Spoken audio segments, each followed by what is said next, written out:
بسم اللہ الرحمن الرحیم۔ السلام علیکم۔ کہانی پوائنٹ میں آپ لوگوں کو تہہ دل سے استقبال۔ دوپہر کا وقت ہو رہا تھا۔ یہ سردیوں کا موسم تھا اور آسمان پر کالے سیاہ بادل چھائے ہوئے تھے۔ سردی نے اپنا زور پکڑا ہوا تھا۔ ایسے میں سب لوگ اپنے گھر میں لحافوں میں دبکے ہوئے تھے، جبکہ نور موسم کی شدت سے بے نیاز اس باغ میں آ گئی تھی۔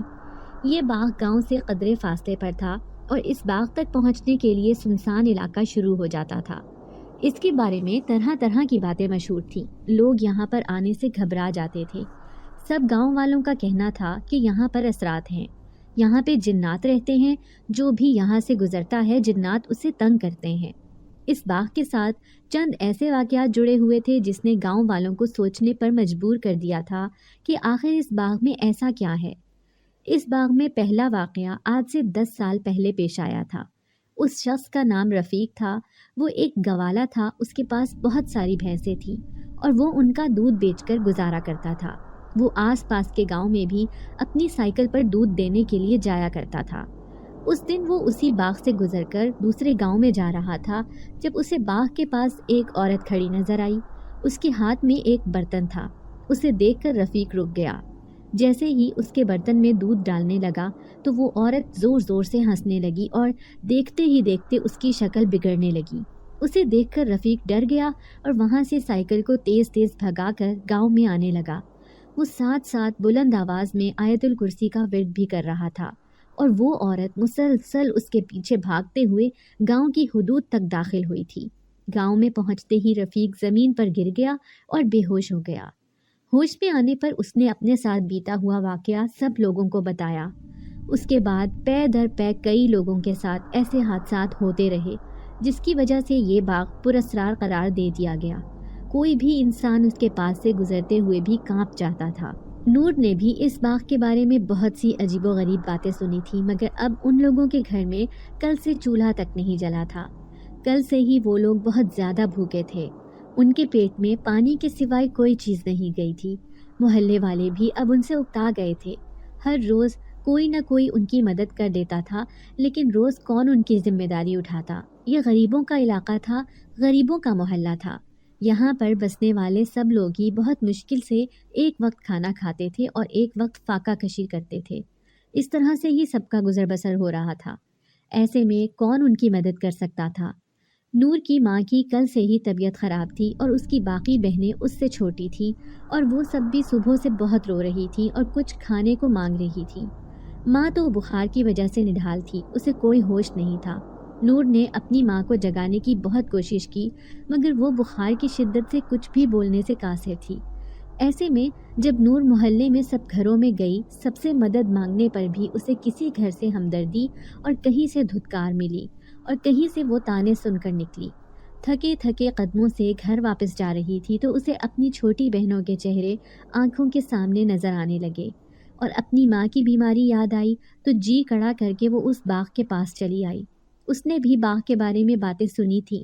وہ بھی جانتی تھی کہ اس باغ میں اثرات ہیں، مگر اس وقت بھوک نے جیسے خوف پر قابو پا لیا تھا۔ وہ اچھے سے سمجھ گئی تھی کہ ان کی بھوک کو یہ باغ ہی مٹا سکتا ہے، کیونکہ وہاں پر طرح طرح کے پھلدار درخت تھے جن سے وہ اپنا اور گھر والوں کا پیٹ بھر سکتی تھی۔ اس باغ کے احاطے کو ایک 4 دیواری بنا کر ایک دروازہ لگا کر بند کر دیا گیا تھا تاکہ کوئی بھی جنگلی جانور اس کے اندر نہ جا سکے۔ وہ باغ جس انسان کی ملکیت میں تھا، وہ کافی سال پہلے اپنے گھر والوں کے ساتھ بیرون ملک میں مقیم ہو گیا تھا اور اس کے بعد نہ کبھی وہ خود واپس آیا اور نہ ہی اس کے رشتہ دار یہاں پر واپس آئے تھے۔ تب سے ہی یہ باغ کسی کی بھی ملکیت میں نہیں تھا، اور چونکہ اس کے بارے میں خوفناک باتیں مشہور تھیں، تبھی لوگ اس کے آس پاس جانے سے بھی کتراتے تھے۔ اس کے پھل پرندے ہی کھاتے تھے۔ احاطے کا دروازہ ایک چرچراہٹ کی آواز کے ساتھ کھل گیا تھا۔ زمین پر بچھے سوکھے پتوں کے ڈھیر پر جب نور کا پاؤں پڑتا تو اس کی چرچراہٹ کی آواز سے وہ خود ہی سہم جاتی، مگر مجبوری تھی، آگے بڑھنا ہی تھا۔ یہاں تک آ کر وہ واپس نہیں جا سکتی تھی۔ اس نے اپنے ساتھ لایا ہوا وہ بڑا سا تھیلا کھولا اور پھل اٹھا اٹھا کر اس میں ڈالنے لگی۔ تبھی اسے اپنے پیچھے ایک عجیب سی آواز سنائی دی۔ اس نے جب پلٹ کر دیکھا تو آس پاس کچھ بھی نہیں تھا۔ اب کی بار وہ ڈر گئی اور اسے اس بات کا یقین ہو گیا کہ اس باغ کے بارے میں تمام باتیں ہی سچ ہیں، مگر کیا ہو سکتا تھا؟ اب یہاں تک آنے کے بعد وہ جب تک اپنا مقصد پورا نہ کر لیتی، یہاں پر اس کا آنا فضول ہی تھا۔ وہ دوبارہ سے اپنے مشغلے میں مصروف ہو گئی تھی۔ تبھی اب کی بار وہ آواز پہلے سے زیادہ بلند تھی اور آواز میں غصے کا عنصر نمایاں ہو رہا تھا۔ اس نے اب کی بار جب پلٹ کر دیکھا تو اس کے پاس ایک بہت بڑے جسامت کی ایک بلی تھی جس کا رنگ سفید تھا اور اس کی آنکھیں لال انگارہ تھیں۔ ایسے لگتا تھا جیسے وہ بہت غصے میں ہو۔ نور کے دیکھنے پر اس کی آنکھوں کا رنگ واضح طور پر تبدیل ہوتا ہوا محسوس ہوا۔ اب اس کی آنکھیں سرخ رنگ کے بجائے بالکل عام بلیوں جیسی تھیں اور اب اس نے غرانا بھی بالکل بند کر دیا تھا، بلکہ اب تو وہ اس کے پاس بیٹھ کر ٹکٹکی باندھے نور کو دیکھنے لگی تھی۔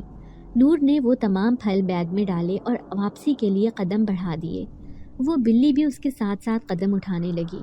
نور کو اس سے ڈر لگ رہا تھا کیونکہ وہ بلی عام بلیوں کی نسبت غیر معمولی جسامت کی مالک تھی اور نور نے اپنے گاؤں میں اتنی بڑی بلی پہلے کبھی نہیں دیکھی تھی۔ وہ بلی نور کے گھر تک اس کے ساتھ آئی تھی اور پھر نہ جانے وہ کہاں غائب ہو گئی۔ جب نور گھر میں داخل ہوئی تو اس کے بہن بھائی اس کا ہی انتظار کر رہے تھے۔ وہ بڑی امید بھری نظروں سے نور کو دیکھ رہے تھے اور ان کی حالت دیکھ کر نور کی آنکھوں میں آنسو آ گئے۔ اس نے وہ تمام پھل کاٹ کر اپنے بہن بھائیوں کو دیے اور وہ یوں کھانے لگے جیسے وہ برسوں سے بھوکے ہوں۔ اس نے اپنی ماں کو بلانے کی کوشش کی مگر ماں تو جیسے کچھ سن ہی نہیں رہی تھی۔ اب نور دھاڑے مار مار کر رونے لگی تھی۔ وہ بہت پریشان ہو چکی تھی کہ وہ کیا کرے۔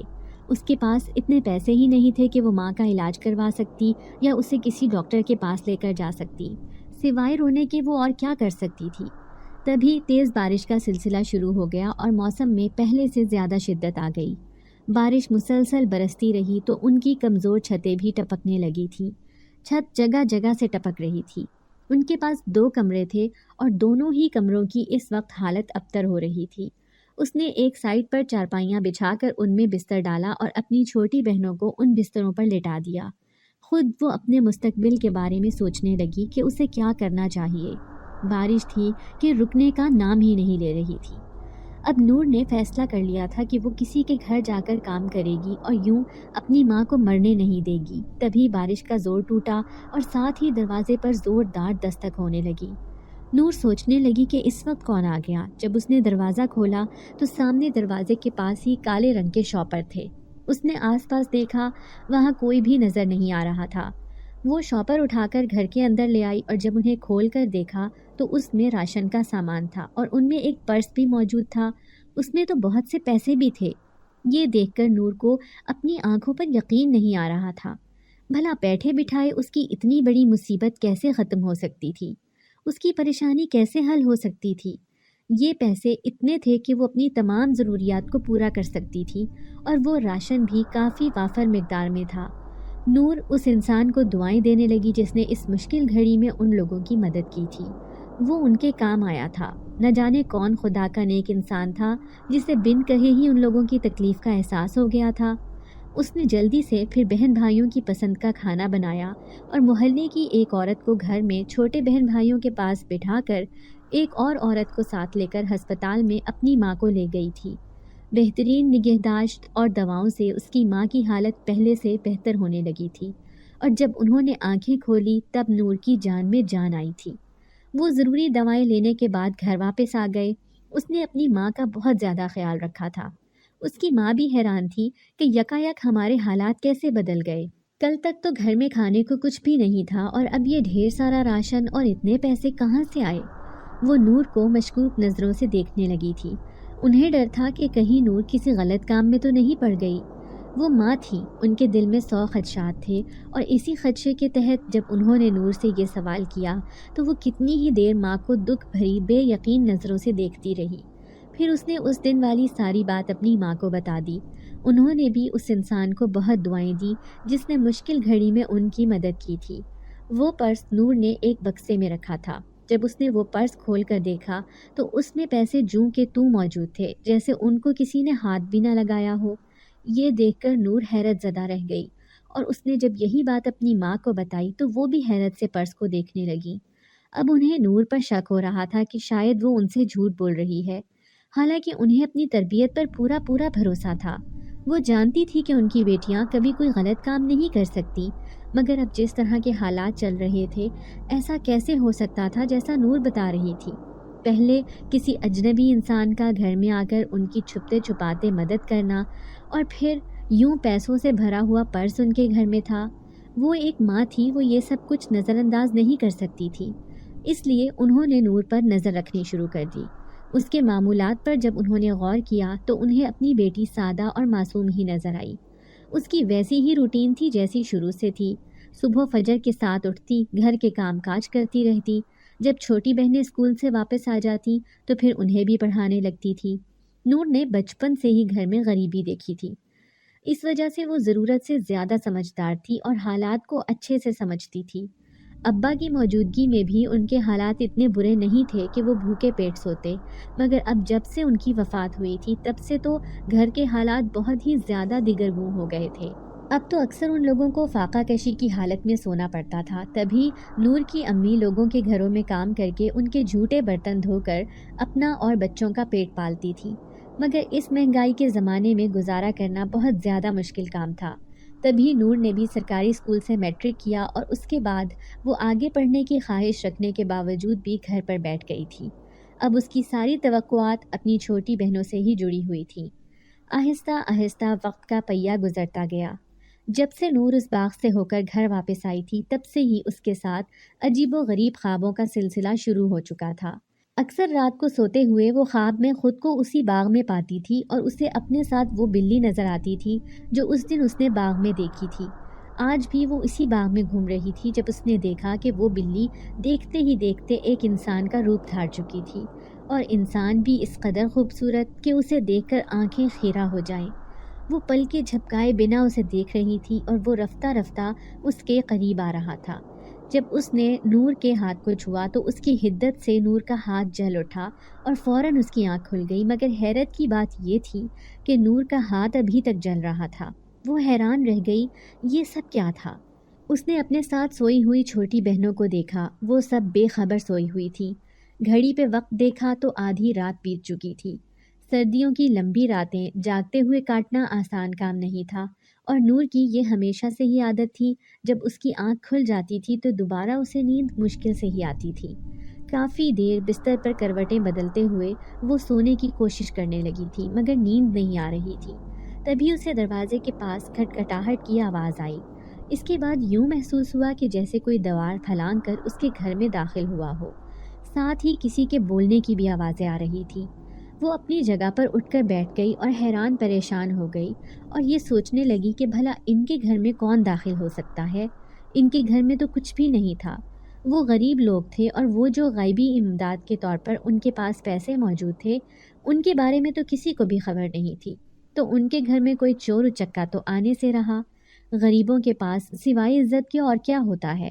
یہ خیال آتے ہی نور اپنی جگہ سے اٹھ کھڑی ہوئی۔ وہ بہت زیادہ بہادر اور دلیر لڑکی تھی۔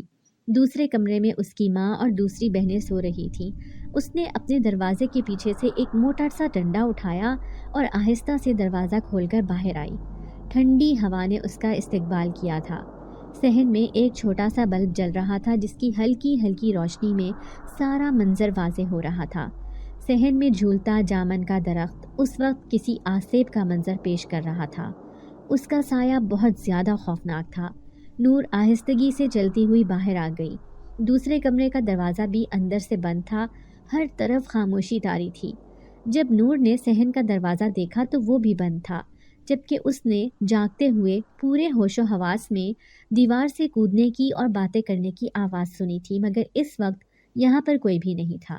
ابھی وہ مڑنے ہی لگی تھی کہ اسے جامن کے درخت کے پاس کسی انسان کا سایہ نظر آیا، اور پلک جھپکتے ہی وہ سایہ وہاں سے غائب ہو گیا۔ اب نور حیرت زدہ سی اس درخت کے پاس آ گئی اور اسے اوپر سے نیچے تک دیکھنے لگی۔ درخت پر تو کوئی بھی نہیں تھا، مگر اس نے تو یہاں پر کسی کو دیکھا تھا، تو جو کوئی بھی تھا وہ پلک جھپکتے ہی کیسے غائب ہو گیا تھا؟ تبھی ایک دم درخت کے اوپر سے ایک موٹی سی کالے رنگ کی بلی نے نور کے اوپر چھلانگ لگائی۔ نور ایک دم ڈر گئی اور اس کے گلے سے تو آواز تک نہیں نکل رہی تھی۔ خوف کی وجہ سے وہ ششدر رہ گئی۔ ایک دم بلی نے اس پر حملہ کر دیا تھا۔ وہ زمین پر گر کر اپنا بچاؤ کرنے لگی۔ اگلا ہی پل حیرت ناک تھا۔ دیکھتے ہی دیکھتے وہ بلی وہاں سے غائب ہو گئی۔ نور حیرت سے چاروں طرف دیکھنے لگی، یہاں پر کوئی بھی نہیں تھا۔ اس کے ہاتھوں اور بازو پر اچھی خاصی خراشیں آئی تھیں۔ اس نے کمرے میں آ کر روشنی میں دیکھا تو اس کے ہاتھ اور بازو بالکل صاف تھے، کسی بھی خراش کا نام و نشان تک نہیں تھا۔ نور سمجھنے سے قاصر تھی کہ آخر اس کے ساتھ یہ کیا ہو رہا ہے۔ اس کے بعد وہ کمرے میں آ کر لیٹ گئی۔ اب وہ دل ہی دل میں ڈر رہی تھی کہ نہ جانے اس کے ساتھ ایسا کیوں ہو رہا ہے۔ دوسری طرف حیرت ناک بات یہ تھی کہ اس پرس سے پیسے نکالنے کے باوجود بھی پیسے وہاں پر جوں کہ توں موجود رہتے تھے اور ان کی تمام ضروریات انہی پیسوں سے ہی پوری ہو رہی تھی۔ نور نے اپنی ماں کو سب کچھ بتا دیا۔ اماں نے اسے کہا کہ یہ غیبی مدد ہے، یقیناً اللہ پاک خود ہماری مدد کر رہے ہیں۔ جو بھی تھا ان کی تو تمام ضرورتیں آسانی سے ہی پوری ہو رہی تھیں۔ کچھ دن تو خیریت سے گزر گئے، نور کے ساتھ کوئی غیر معمولی واقعہ پیش نہیں آیا۔ اس دن جب وہ سو رہی تھی تو اس نے خود کو اسی باغ میں موجود پایا اور ایک دم اس پر اسی کالی بلی نے حملہ کر دیا۔ وہ ہڑبڑا کر اٹھ بیٹھی اور اپنے ارد گرد دیکھنے لگی، مگر یہ منظر دیکھ کر وہ جہاں کی تہاں رہ گئی کہ وہ اپنے گھر میں سو رہی تھی مگر اس وقت وہ اسی باغ میں موجود تھی۔ آدھی رات کا وقت تھا، ہر سو اندھیرا پھیلا ہوا تھا۔ سردی کی شدید لہریں اسے اپنے وجود میں سرایت کرتی محسوس ہو رہی تھیں اور سردی سے اسے یوں محسوس ہو رہا تھا جیسے وہ اس کی ہڈیوں کو چیرتے ہوئے اس کے وجود میں گھسی جا رہی ہو۔ خوف سے وہ گنگ رہ گئی تھی کہ پلک جھپکتے میں ہی اپنے گھر سے وہ اس باغ میں کیسے پہنچ گئی۔ اب اسے اس بات کا یقین ہو گیا تھا کہ اس کے ساتھ یقیناً کوئی ایسی پراسرار طاقت ضرور موجود ہے جو اس کے ساتھ اس طرح کے معاملات ہو رہے ہیں۔ اس نے اپنی آنکھوں کو مسل کر دیکھا مگر منظر جوں کا توں تھا اور وہ اسی درخت کے نیچے ہی کھڑی تھی جہاں سے اس نے اس دن پھل اٹھائے تھے۔ وہ وہاں سے چلتے چلتے آگے بڑھنے لگی۔ جوں جوں وہ قدم اٹھا رہی تھی اس کے پاؤں کے نیچے سوکھے پتوں کا ڈھیر خوفناک چرچراہٹ کی آوازیں نکالتا جا رہا تھا اور رات کی تاریکی میں یہ آوازیں تو بالکل صاف سنائی دے رہی تھی۔ وہ ابھی 2 قدم آگے چلی تھی کہ ایک دم اس کے کندھے پر کسی نے ہاتھ رکھا۔ وہ فوراً سے پلٹی لیکن وہاں پر کوئی بھی نہیں تھا۔ اسے واضح طور پر کسی کے ہاتھ کا لمس محسوس ہوا تھا مگر یہ کیا، یہاں پہ تو کوئی بھی نہیں تھا۔ وہ اندازے سے دروازے کی سمت جانے لگی۔ اب وہ یہ سوچ سوچ کر پریشان ہو رہی تھی کہ اگر امی کی آنکھ کھل گئی اور انہوں نے اسے گھر میں موجود نہ پایا تو وہ نہ جانے اس کے بارے میں کیا سوچیں گی۔ نور کو ساتھ ساتھ بہت ڈر بھی لگ رہا تھا اور اسے امی کی طرف سے بھی بہت زیادہ فکر تھی۔ ابھی وہ دروازے سے تھوڑا ہی دور تھی جب ایک دم کسی نے اس پر حملہ کر دیا اور اسے پیچھے سے بازو سے دبوچ کر ایک جانب کھینچنے لگا۔ نور ایک دم خوف سے لرز کر رہ گئی اور بے ساختہ اس کے منہ سے چیخیں نکلنے لگیں۔ اس کی آواز اس خاموشی میں دور دور تک تاریکی کا سینہ چیرتی ہوئی سنی گئی تھی۔ اب وہ چیز نور کو پیٹھ کے بل گھسیٹتے ہوئے باغ کے اندرونی حصے میں لے جانے لگی۔ اس کے اندرونی حصے میں ایک چھوٹا سا کمرہ بنا ہوا تھا۔ وہ کمرہ بھی تاریکی میں ڈوبا ہوا تھا۔ زمین پر گھسکنے کی وجہ سے نور کو کافی زیادہ خراش آ گئی تھی اور وہ کافی زخمی بھی ہو گئی تھی مگر یہاں پر اس کی مدد کے لیے آنے والا کوئی بھی نہیں تھا۔ اگر کوئی اس کی آواز سن بھی لیتا تو لوگ تو یہاں سے دن کے وقت گزرتے ہوئے بھی خوف محسوس کرتے تھے اور ابھی تو پھر رات کا سمے تھا۔ یہاں پر اس وقت بھلا کس نے آنا تھا؟ نور نے اپنے پیچھے دیکھا تو اسے اپنے پیچھے کوئی بھی نظر نہیں آیا تھا اور یہ دیکھ کر وہ خوف سے لرز کر رہ گئی تھی کہ کوئی اسے گھسیٹ رہا تھا مگر گھسیٹنے والا نظر ہی نہیں آ رہا تھا۔ اسے اپنی آنکھوں پر یقین ہی نہیں آ رہا تھا۔ پھر وہ نادیدہ ہستی اسے گھسیٹتے ہوئے اس واحد بنے ہوئے کمرے میں لے گئی۔ کمرے میں داخل ہوتے ہی کمرے کا دروازہ زور سے بند ہو گیا تھا۔ درد کی ایک لہر اسے اپنے پورے وجود میں دوڑتی ہوئی محسوس ہو رہی تھی اور اب تو خوف کی شدت کی وجہ سے اس کے منہ سے آواز بھی نہیں نکل رہی تھی۔ دیکھتے ہی دیکھتے دروازہ بند ہو گیا اور اب اسے دروازے کے پاس ایک ہلکی سی روشنی نظر آئی۔ وہ روشنی پھر ایک مجسم صورت اختیار کر گئی۔ اس کا چہرہ واضح نہیں تھا۔ اس نے اپنے چہرے پر نقاب ڈالا ہوا تھا مگر وہ بالکل کسی آگ کی طرح روشن تھا۔ وہ بہت خوفناک انداز میں قہقہے لگا رہا تھا، زور زور سے ہنس رہا تھا اور نور کو کہہ رہا تھا کہ اس نے آخر اس کی حدود میں داخل ہونے کی غلطی کیسے کی۔ یہ اس کی جگہ ہے، اس کی ملکیت ہے اور نور بھلا یہاں پر کیوں کر آئی تھی؟ اس کی آواز پر نور نے حیرت سے اسے دیکھا اور کہنے لگی، میں یہاں پر خود نہیں آئی، میں تو اپنے گھر پر سو رہی تھی، جانے یہاں پر کیسے آ گئی؟ اس کی بات کے جواب میں وہ زور سے ہنسنے لگا اور کہنے لگا کہ میں آج کی نہیں، میں اس دن کی بات کر رہا ہوں جب تم نے یہاں سے میرے پھل چرائے۔ ایسا کرنے کی تمہاری جرت بھی کیسے ہوئی؟ اب تم نے جو میری حدود میں داخل ہو کر کیا، تمہیں اس کی سزا تو بھگتنی ہی پڑے گی، اور اب میں تمہیں اس بات کا مزہ چکھاؤں گا۔ ابھی وہ اتنا کہہ کر نور کی طرف بڑھنے ہی لگا تھا جب یکا یک وہاں پر ایک اور مجسم صورت میں اسی کی طرح کی ایک اور ہستی نمودار ہوئی۔ وہ دونوں آپس میں گتھم گتھا ہو گئے اور وہاں سے غائب ہو گئے۔ یہ ساری صورتحال نور کے لیے بہت زیادہ خوفزدہ کرنے والی تھی۔ اس کے اعصاب بری طرح سے متاثر ہوئے تھے اور وہ اس بے یقینی صورتحال سے دوچار تھی کہ نہ جانے اب اس کے ساتھ کیا ہوگا، اور کہیں ماورائی مخلوق اسے کوئی نقصان نہ پہنچا دے، کہیں اس سے اس کی زندگی کو نہ چھین لے۔ تبھی اس کے سامنے ایک بہت بڑا اژدہا نمودار ہوا۔ وہ اژدہا رینگتا ہوا اس کے پاس آیا، اور جیسے ہی اس نے نور کے پاس آ کر اپنا بڑا سا منہ کھولا، نور خوف کی شدت سے اپنی آنکھیں میچ گئی اور اس کے حواسوں نے اس کا ساتھ چھوڑ دیا۔ جب نور کی آنکھ کھلی تو وہ اس وقت اپنے گھر پر موجود تھی۔ اس کی امی کھڑی تھی جو نور کو اٹھنے کا کہہ رہی تھی۔ آج خلاف معمول دن چڑھایا تھا اور نور ابھی تک سو رہی تھی۔ ایسا کبھی نہیں ہوا تھا، کیونکہ وہ تو فجر کی پہلی اذان کے ساتھ اٹھنے کی عادی تھی۔ اس کی امی نے پوچھا کہ تمہاری طبیعت تو ٹھیک ہے نور؟ وہ حیرت زدہ سی چاروں طرف دیکھنے لگی۔ اسے اپنی آنکھوں پر یقین نہیں آ رہا تھا۔ رات اس نے موت کو اپنے بالکل سامنے دیکھا تھا، اور رات کو جو اس کے ساتھ خوفناک واقعات کا سلسلہ شروع ہوا تھا، انہوں نے اس کو اعصابی طور پر بہت زیادہ متاثر کیا تھا۔ وہ یہ بات تو سمجھ گئی تھی کہ وہ کسی نادیدہ قوت کے زیر اثر آ گئی تھی، اور وہ ماورائی مخلوق دوبارہ سے وہاں پر آ سکتی تھی اور اس کو نقصان بھی پہنچا سکتی تھی۔ نور یہ سوچ سوچ کر خوفزدہ ہو رہی تھی کہ وہ اب کیا کرے۔ ساتھ اسے اس بات پر بھی حیرت ہو رہی تھی کہ رات کو اس کے جسم میں اس قدر شدید تکلیف محسوس ہو رہی تھی۔ اسے تو کانٹوں پر اس مخلوق نے گھسیٹا تھا اور اس کا جسم درد سے ٹوٹ رہا تھا، مگر اب اس کے جسم پر تو جیسے خراش بھی نہیں تھی۔ بھلا ایک ہی رات میں اس کے تمام زخم کیسے مندمل ہو گئے تھے؟ نہ جانے یہ کیا چکر تھا۔ نور کو کچھ سمجھ نہیں آ رہا تھا کہ وہ کیا کرے۔ وہ اپنی امی کو بھی اس بارے میں کچھ نہیں بتا سکتی تھی، کیونکہ وہ جانتی تھی کہ اس کی امی پریشان ہو جائیں گی، اور سوائے پریشان ہونے کی وہ اور کر بھی کیا سکتی تھی۔ اب تو نور کو شام ہونے اور رات کے آنے سے خوف محسوس ہو رہا تھا، اور زندگی میں پہلی بار اس نے اپنی امی سے ضد کی تھی کہ وہ آج ان کے ساتھ سونا چاہتی ہے۔ اس کی امی بات سن کر ہنسنے لگیں اور اسے کہنے لگی کہ یہ تم کیا بچوں والی باتیں کر رہی ہو؟ مگر نور انہیں کیا بتاتی کہ وہ کیسی اذیت سے گزر رہی تھی۔ اسے یہ سمجھ نہیں آ رہا تھا کہ ایک طرف تو وہ مخلوق ان کی مدد کر رہی تھی، اور دوسری طرف وہ نور کو اس قدر بری طرح سے خوفزدہ کر رہی تھی۔ آخر کو یہ معاملہ کیا تھا؟ یہ سارا سلسلہ اس دن سے ہی شروع ہوا تھا جب وہ اس باغ میں گئی تھی۔ ایک طرح سے تو یہ ان کے حق میں اچھا ہوا تھا کہ ان کی بہت سی ضروریات گھر بیٹھے ہی پوری ہو رہی تھی، مگر دوسری طرف یہ جو اس کے ساتھ اعصابی کھیل کھیلا جا رہا تھا، وہ اسے نفسیاتی طور پر بہت بری طرح سے متاثر کر رہا تھا۔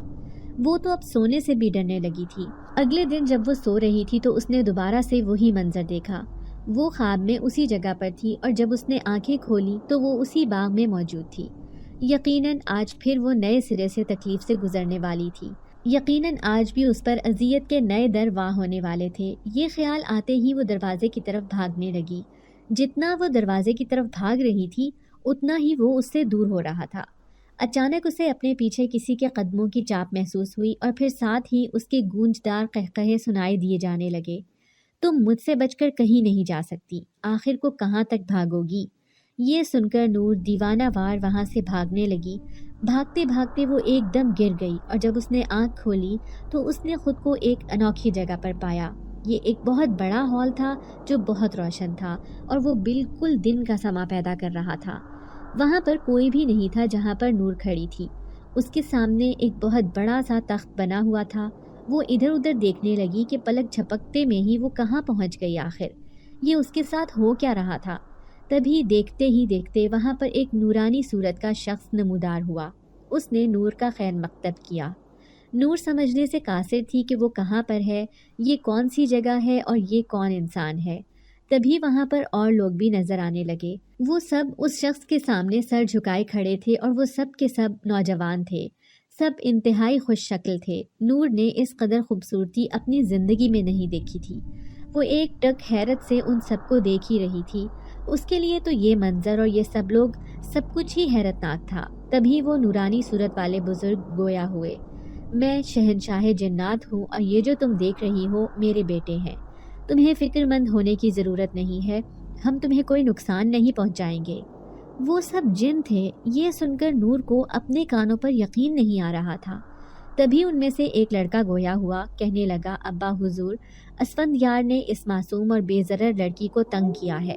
وہ کافی دنوں سے اس کو پریشان کر رہا ہے اور اس کو خوفزدہ کر رہا ہے، اور جب میں نے اسے اس بات سے روکا تو وہ میرے ساتھ بھی ہاتھا پائی کرنے لگا۔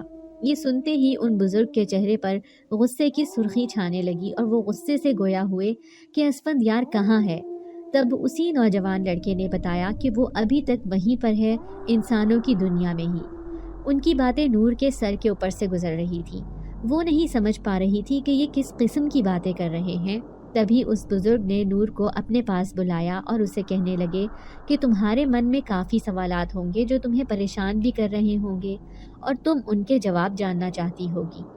دیکھو میری بیٹی، یہ دنیا عجائبات کا مجموعہ ہے۔ یہاں پر ایسے انوکھے اور عقل کو حیران کر دینے والے واقعات ہوتے ہیں جن کو انسانی عقل اور سوچ تسلیم کرنے سے انکاری ہو جاتی ہے، اور انسان سوچ میں گم ہو جاتا ہے کہ کیا ایسا بھی ممکن ہے، دنیا میں ایسا بھی ہوتا ہے۔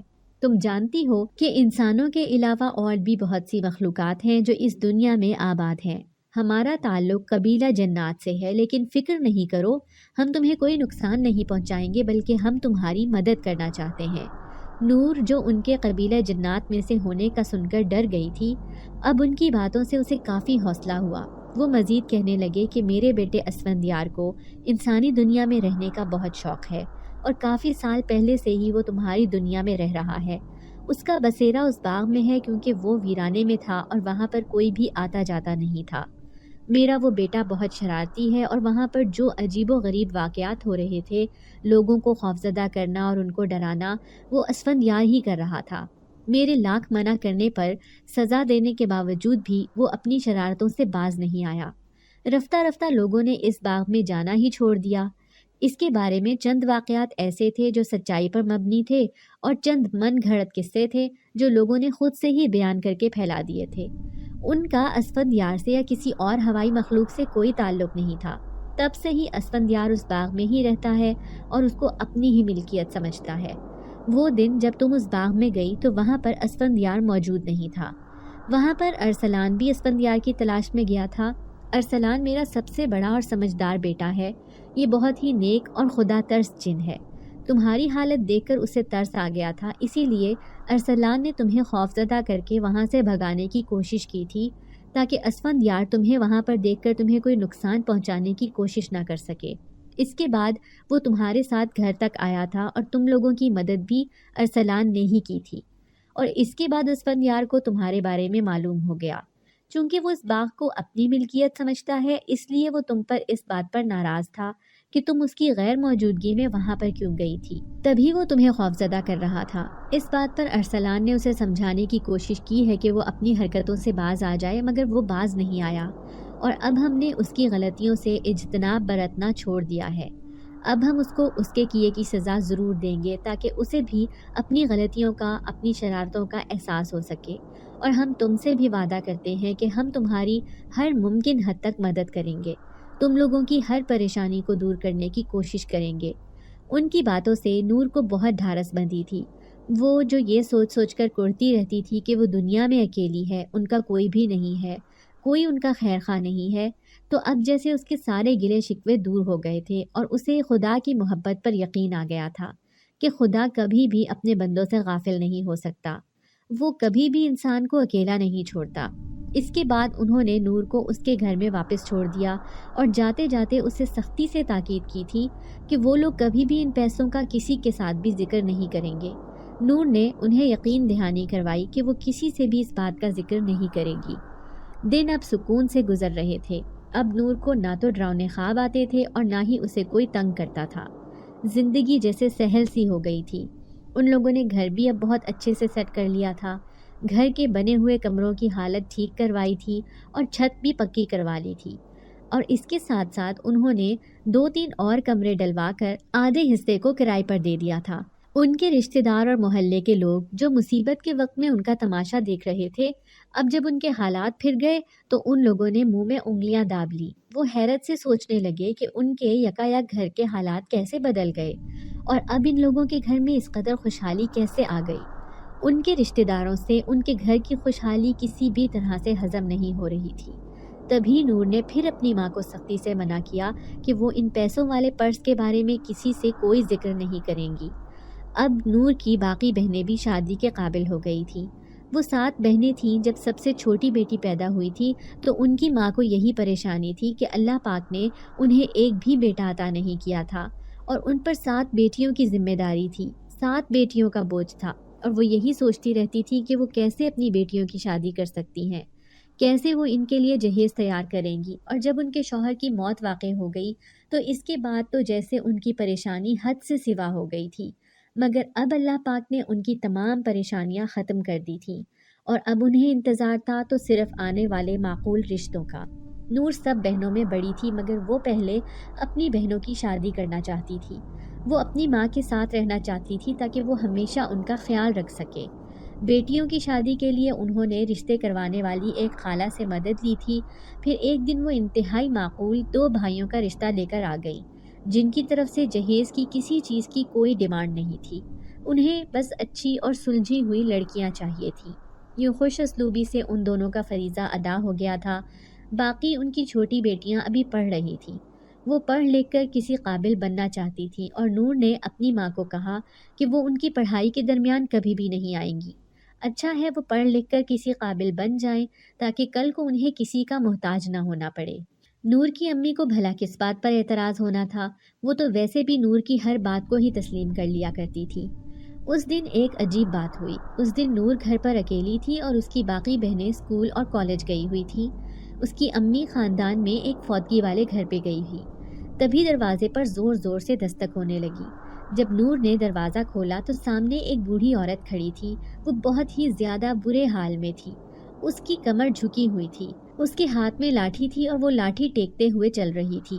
انہیں دیکھتے ہی نور کو ان پر ترس آ گیا۔ وہ نور سے رو رو کر کہنے لگی کہ وہ کل سے بھوکی ہے، اس نے کچھ بھی نہیں کھایا۔ نور انہیں گھر کے اندر لے آئی اور کمرے میں بٹھا دیا اور کچن سے ان کے لیے کھانا لینے چلی گئی۔ جب وہ واپس آئی تو وہ بوڑھی عورت چاروں طرف نہ جانے کیا دیکھ رہی تھی، نہ جانے کیا تلاش کر رہی تھی۔ جب نور نے بغور اس کے چہرے کی طرف دیکھا تو اسے کچھ عجیب سا احساس ہوا۔ اس کی آنکھیں بہت عجیب تھیں اور اس کی آنکھیں اس کے حلیے سے بالکل بھی میچ نہیں کر رہی تھیں۔ اس کی آنکھوں میں ایک شاطرانہ چمک تھی، ایک کھوج، ایک جستجو، جیسے وہ کسی چیز کی تلاش میں ہو، جیسے کسی کو ڈھونڈ رہی ہو۔ ایک پل کو نور کو اس کی آنکھوں سے خوف محسوس ہوا تھا مگر اگلے ہی پل اس نے اپنے اس وہم کو جھٹک دیا اور ان کے ساتھ ادھر ادھر کی باتیں کرتی رہی۔ وہ بوڑھی عورت تیز تیز کھانا کھا رہی تھی اور اس کا انداز ایسا تھا جیسے وہ صدیوں سے بھوکی ہو۔ یہ دیکھتے ہی نور نے یہ فیصلہ کیا کہ وہ ان کی مدد ضرور کرے گی۔ وہ فوراً سے وہاں سے اٹھی اور اسی کمرے میں موجود اس بکسے میں سے وہ پرس نکال کر اس میں سے پیسے نکالے اور اس بوڑھی عورت کے ہاتھ میں رکھے۔ اب اس بوڑھی عورت کی آنکھوں کی چمک مزید بڑھ گئی تھی، ایسے لگ رہا تھا جیسے جو وہ ڈھونڈ رہی تھی وہ اس کو مل گیا ہے۔ اس نے فوراً ہی کھانا کھا کر نور سے چائے کی فرمائش کی۔ جب نور چائے بنا کر دوبارہ کمرے میں گئی تو وہ دیکھ کر حیرت زدہ رہ گئی کہ وہ عورت اس چارپائی پر موجود نہیں تھی۔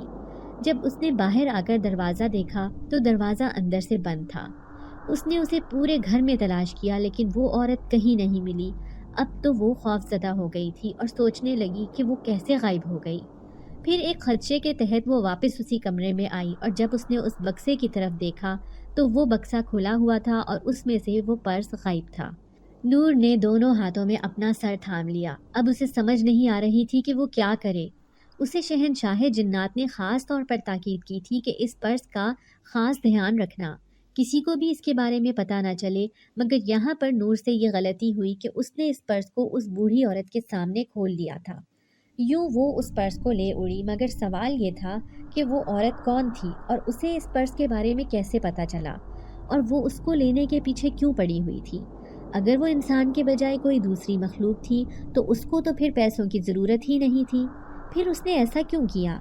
امی کے گھر آنے پر نور نے ڈرتے ڈرتے یہ بات ان کو بھی بتائی تو انہوں نے بھی سر دونوں ہاتھوں میں تھام لیا اور نور سے کہنے لگی کہ یہ تم نے کیا کر دیا، اب ہم کیا کریں گے؟ یہ سوال تو نور کے ذہن میں بھی تھا اور وہ بھی یہی سوچ سوچ کر پریشان ہو رہی تھی کہ وہ کیا کرے گی۔ اس کی چاروں بہنیں پڑھ رہی تھیں، ان کی پڑھائی کا خرچہ، اس کے علاوہ گھر کے اخراجات، راشن، یہ سب کچھ کیسے ہوتا؟ انہیں جو بھی پیسے ضرورت ہوتے تھے وہ اسی پرس سے نکال لیا کرتی تھی اور اب تو ان کے پاس اس کے علاوہ کوئی پیسے ہی نہیں تھے۔ نور سخت پریشان تھی اور وہ اس سوچ میں مگن تھی کہ وہ دوبارہ شہنشاہ جنات سے کیسے مل سکتی ہے اور ان سے کیسے مدد لے سکتی ہے، کیونکہ انہوں نے اسے ایسا کوئی ذریعہ نہیں بتایا تھا جس طریقے سے ان سے بات کی جا سکے۔ کافی دن تک نور انتظار کرتی رہی کہ شاید شہنشاہ جنات کو اس بارے میں خبر ہو جائے اور وہ ان کی مدد کرنے کے لیے دوبارہ سے آ جائیں، مگر انتظار لا حاصل رہا۔ اب گھر میں آہستہ آہستہ کھانے پینے کا سامان بھی ختم ہو رہا تھا اور اس کی بہنوں کے اخراجات بھی پورے کرنے تھے۔ ایسے میں اسے کوئی راستہ نظر نہیں آ رہا تھا، تبھی نور کو ایک خیال گزرا اور اس نے اس بات کا کسی سے بھی ذکر نہیں کیا۔ جب مغرب کا وقت ہوا تو وہ گھر والوں سے چھپ کر اسی باغ میں چلی آئی۔ آج پھر آسمان پر بادل چھائے ہوئے تھے، موسم ابر آلود تھا، بارش کا کچھ بھی بھروسہ نہیں تھا کہ کب برس جائے۔ ہر سو اندھیرا پھیلنے کو بس تیار تھا۔ جب وہ اس باغ میں داخل ہوئی، بڑے بڑے درختوں کے سائے میں مزید اندھیرا معلوم ہو رہا تھا۔ ایسے میں اسے ڈر بھی لگ رہا تھا، مگر وہ کیا کرتی؟ مجبوری کی حالت میں اسے یہاں پر آنا پڑا تھا۔ وہ اس خیال کے تحت یہاں پر آئی تھی کہ شاید اسفندیار یہیں پر ہو۔ ابھی وہ سوچ ہی رہی تھی کہ اسے اپنے پیچھے قدموں کی چاپ محسوس ہوئی اور پورے باغ میں خوفناک قہقہوں کی آوازیں گونجنے لگی۔ نور بھی یہ آوازیں سن کر خوف سے ششدر رہ گئی۔ جب اس نے ڈرتے ڈرتے پلٹ کر دیکھا تو وہ اس کے سامنے کھڑا تھا۔ سرخ انگارہ آنکھیں لیے وہ اس کو گھور رہا تھا اور اس سے کہہ رہا تھا کہ تم پھر سے یہاں پر آ گئی، اب تم یہاں سے بچ کر نہیں جا سکتی۔ اب میں تمہارا وہ حال کروں گا کہ تم یہاں پر دوبارہ آنے کے بارے میں سوچ بھی نہیں سکتی۔ نور جو یہ سمجھ کر آئی تھی کہ شاید اس سزا سے وہ پہلے سے بہتر ہو گیا ہو سکتا ہے کہ وہ اس کی مدد کرے، اب اسے یہاں پر آنا اپنی بے وقوفی لگ رہی تھی اور وہ اب اسی خیال میں گم تھی کہ یہاں سے باہر کیسے جائے۔ تبھی اس جن زاد نے اسے درخت کے ساتھ رسی سے باندھ دیا۔ نور خود کو چھڑانے کی بہت کوشش کر رہی تھی مگر بے سود۔ وہ جادوئی رسیاں تھیں اور ان کی طاقت کے آگے نور بالکل بے بس تھی۔ تبھی نور کو اپنے قدموں میں سانپ رینگتے ہوئے محسوس ہونے لگے اور وہ سانپ آہستہ آہستہ نور کے جسم سے لپٹے جا رہے تھے۔ وہ تعداد میں بہت زیادہ تھے اور انہوں نے نور کو پوری طرح سے اپنی لپیٹ میں لے لیا تھا۔ نور کو اپنا سانس رکتا ہوا محسوس ہو رہا تھا اور آنکھوں سے آنسو بہہ رہے تھے۔ اسے اپنی موت اپنی آنکھوں کے سامنے نظر آ رہی تھی۔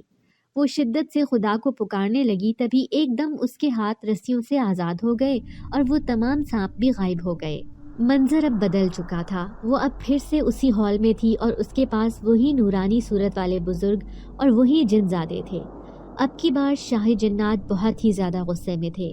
انہوں نے اپنے دربار میں اعلان کیا کہ وہ اب اسفندیار کو کڑی سے کڑی سزا دیں گے اور اسے کئی سالوں کے لیے اب جیل میں بند کر دیں گے اور اب اسے تب تک آزاد نہیں کریں گے جب تک وہ اپنی حرکتوں سے ہمیشہ کے لیے باز نہیں آ جاتا۔ پھر نور نے انہیں اپنے ساتھ بیتا ہوا تمام واقعہ بتایا اور تب اسے معلوم ہوا کہ دراصل وہ بوڑھی عورت بھی اسفندیار کی بھیجی ہوئی تھی اور وہ جادو پرس اسفندیار سے ہی برآمد ہوا تھا۔ شہنشاہ جنات نے وہ پرس اسے دوبارہ سے واپس کر دیا اور اسے کہا کہ اب دوبارہ کبھی ایسی بے وقوفی مت کرنا، کبھی کسی کے سامنے اس پرس کو مت کھولنا۔ اس کے بعد شہنشاہ جنات نے اسے ایک انگوٹھی دی اور اسے کہا کہ آئندہ جب کبھی بھی ضرورت ہو اس انگوٹھی کو اپنی ہتھیلی پر مس کرنا۔ نور نے ان کا شکریہ ادا کیا اور اب وہ اپنے گھر پر موجود تھی۔ اس نے اپنی امی کو خوشخبری سنائی کہ اس نے دوبارہ سے پرس حاصل کر لیا ہے۔ اب اس بات کو بھی کئی سال گزر چکے ہیں۔ نور کی بھی شادی ہو چکی ہے اور اس کی باقی بہنیں بھی اپنی زندگیوں میں خوش ہیں۔ 1 سال پہلے ہی نور کی امی کی وفات ہوئی ہے اور وہ پرس اب بھی نور کے پاس ہے۔ اس پرس کی وجہ سے نور ضرورت مندوں اور غریبوں کی مدد کرتی ہے اور ان سے دعائیں لیتی ہے۔ امید کرتے ہیں کہ آپ لوگوں کو آج کی ویڈیو پسند آئی ہوگی۔ ویڈیو کو لائک کریں اور روزانہ ایک ایسی ویڈیو سننے کے لیے ہمارے چینل کو سبسکرائب کریں۔ ملتے ہیں اگلی ویڈیو میں۔ اللہ حافظ۔